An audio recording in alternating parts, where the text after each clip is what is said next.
Western medicine is Rockefeller medicine all the way.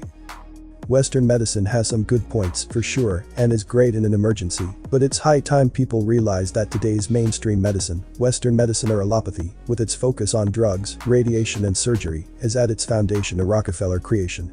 The Rockefellers, of course, are one of the most rich and powerful families of the NWO black nobility.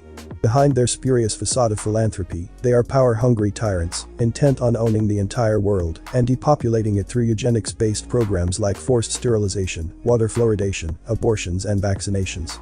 They have either majorly or fully created and still dominate the United Nations, the World Health Organization, the Council on Foreign Relations, the Trilateral Commission, Planned Parenthood, and many other organizations that either rule the world or influence culture to a large extent.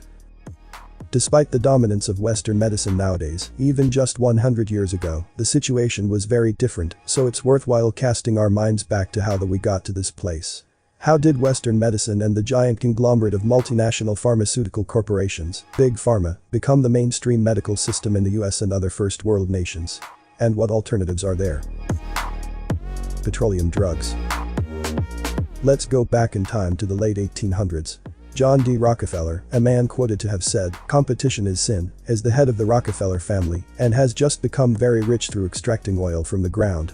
Now he is looking for ways to capitalize even further with his oil, and he comes across the idea of using coal tar, a petroleum derivative, to make substances that affect the human mind, body and nervous system.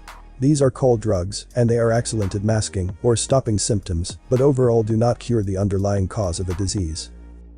Like other elite leaders of the New World Order who fit the description of an evil genius, those high on intellect and low on compassion, Rockefeller used his oil money to buy out part of the massive German pharmaceutical cartel, IG Farben. This was the very same cartel that would later assist Hitler to implement his eugenics-based vision of a new world order, founded on racial supremacy, by manufacturing chemicals and poisons for war. With the control of drug manufacturing under his wings, Rockefeller then embarked on a decidedly wicked plan, wicked from the point of view of a free and healthy humanity, but brilliant from a business perspective.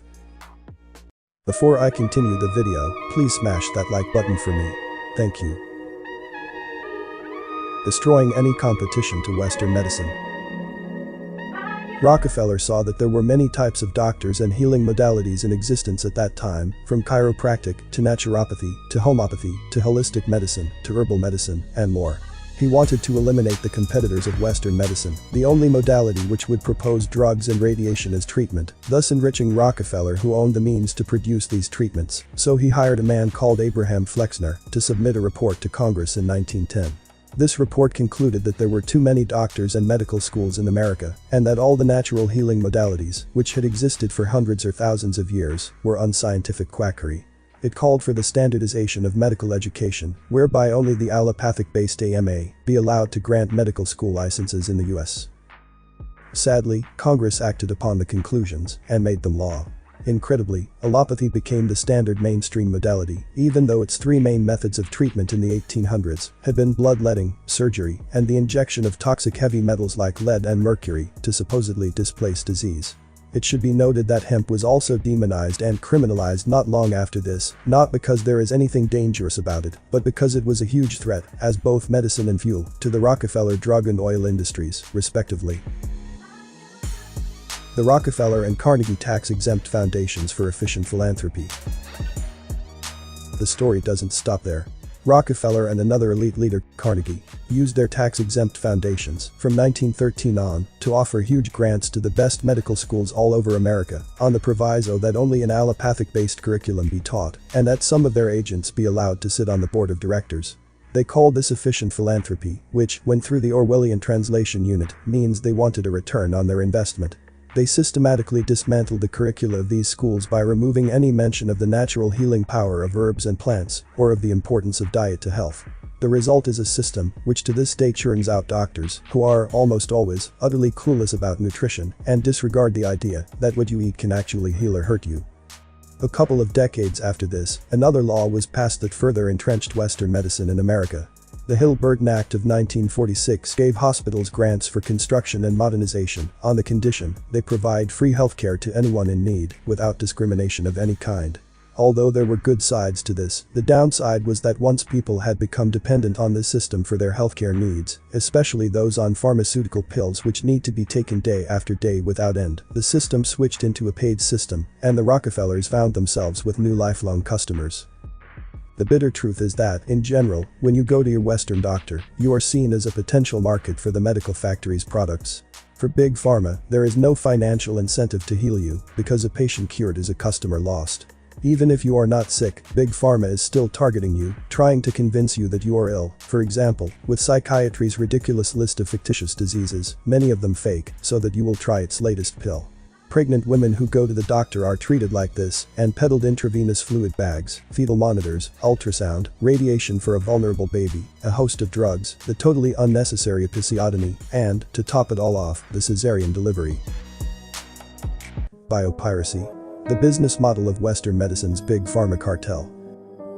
Remember, all these synthetic drugs are isolates. Many are derived from plant compounds, but because nature cannot be patented and sold, Big Pharma has no interest in natural cures. What they do instead is engage in biopiracy, research natural compounds, copy them, or modify them slightly in a lab, then try to steal and patent them. If they get a patent, they then market their pill as a wonder drug while simultaneously, through fake scientific research, suppress and criticize the original plant as being worthless, so you won't go to the source of the cure. Ironically, guess what type of medicine John D. Rockefeller used and the British royal family still uses? Homeopathy. Modern Western medicine seems to have lost the supposed point of its existence: healing people. In his revealing book, Confessions of a Medical Heretic, Dr. Robert Mendelsohn quotes an article entitled Cleveland's Marvelous Medical Factory, which boasted of the Cleveland Clinic's accomplishments last year.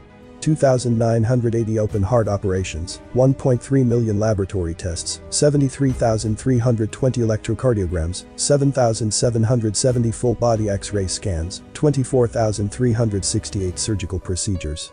Seems fancy, yet none of these procedures has been proven to have anything to do with maintaining or restoring health.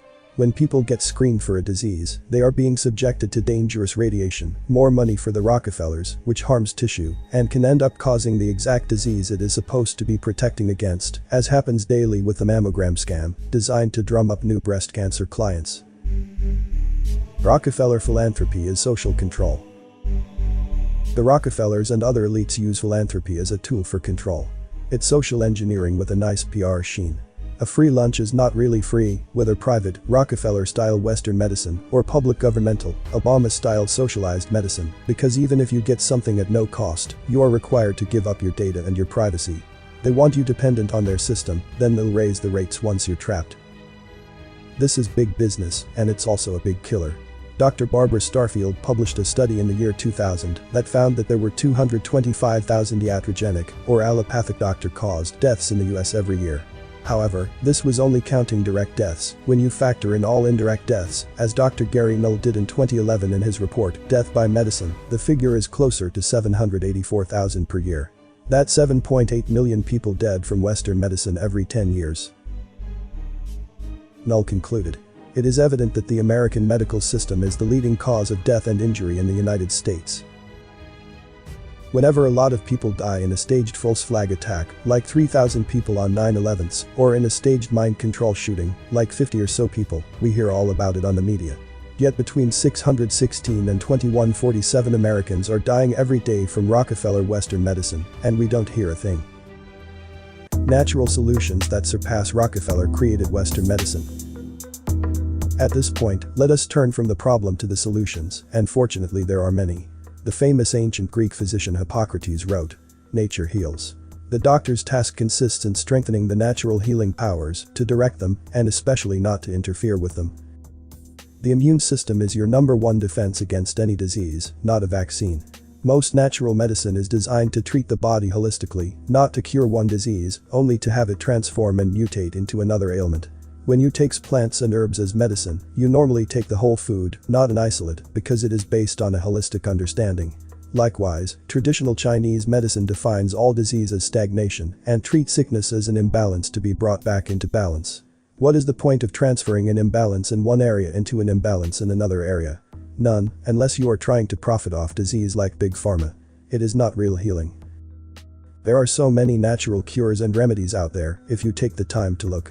2 examples among thousands are turmeric, which will do more for your blood pressure and diabetes than any drug can, and apricot kernels, rich in laetrile, which selectively kills cancer cells and leaves healthy ones intact, which will handle cancer better than chemotherapy. The Gerson therapy has also healed thousands of terminal cancer patients who were told by doctors of Western medicine, "There's nothing more we can do for you." Western medicine has its time and place, and its strengths and weaknesses. Western medicine may be a good system in a critical emergency and for complicated surgical procedures, but for general conditions, there are so many better alternatives. Time to start exploring them. Comment below with more topic ideas for me to discuss. As a lot of care and hard work goes into this, likes and subscribe, let me know I'm doing a good job. All is appreciated greatly. You may not agree with everything from the content I post. Apply critical thinking and use discernment to come to your own conclusions regarding the content. Thanks for watching this video. This Everything Inside Me channel, see you on the next video. Stay safe and healthy.